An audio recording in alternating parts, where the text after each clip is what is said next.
بسم اللہ الرحمن الرحیم۔ آج ہم آپ کو خلیفہ دوم حضرت عمر رضی اللہ تعالیٰ عنہ اور خلیفہ اول حضرت ابوبکر صدیق رضی اللہ تعالیٰ عنہ کا ایک عجیب واقعہ آپ کو سنائیں گے، جس میں خدمت خلق کی، اللہ کی مخلوق کی دلجوئی کی، اللہ کے بندوں کی خدمت کی عجیب داستان اور عجیب ایک سبق ہے۔ حضرت عمر فاروق رضی اللہ تعالیٰ عنہ کہتے ہیں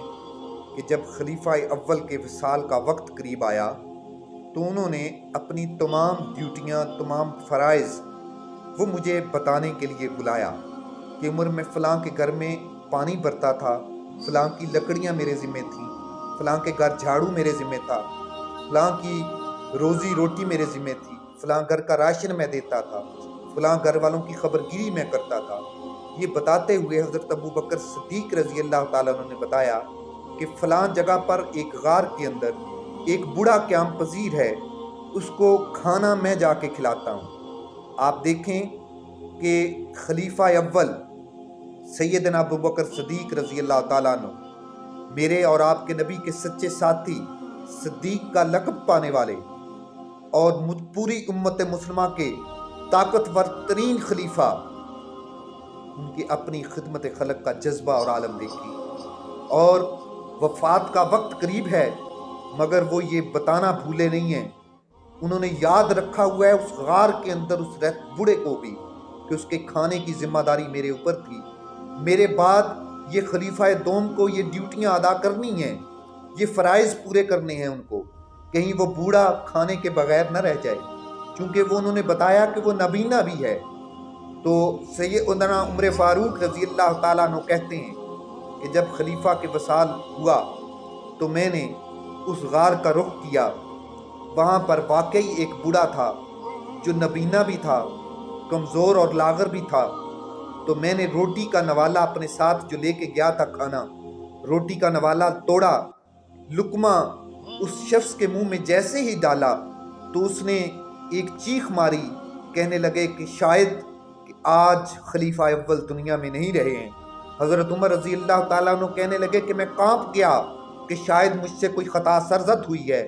شاید مجھ سے غلطی ہوئی ہے، اس شخص کی تو آنکھیں نہیں ہیں، اس شخص یہ سب تو دیکھ نہیں سکتا، اس کو کیسے پتا چلا کہ خلیفہ اول کا وصال ہو گیا ہے، اس کو کیسے پتا چلا کہ آج مجھے کھانا کھلانے والا کوئی اور ہے، اس کو کیسے پتا چلا کہ میرے منہ میں نوالا ڈالنے والا کوئی اور ہے، اس کو کیسے پتا چلا کہ میرے لیے کھانا لے کے آنے والا کوئی اور ہے۔ آپ نے اس شخص سے پوچھا کہ مجھ سے کوئی غلطی سرزد ہوئی ہے، آپ نے کیسے پہچانا کہ آج خلیفہ اول نہیں کوئی اور شخص آیا ہے؟ اس شخص کی آنکھوں میں آنسو آ گئے، اس نے ہچکی بند گئی اس کی۔ حضرت عمر فاروق رضی اللہ تعالیٰ عنہ نے جب اس کو تسلی دی، اس کو دلاسا دیا، وجہ پوچھی کہ آپ کو کیسے معلوم ہوا ہے، تو اس نے ایک عجیب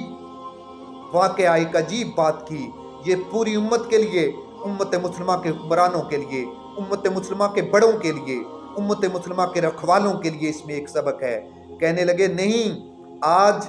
آپ میرے منہ میں جو نوالا ڈالنے کا انداز تھا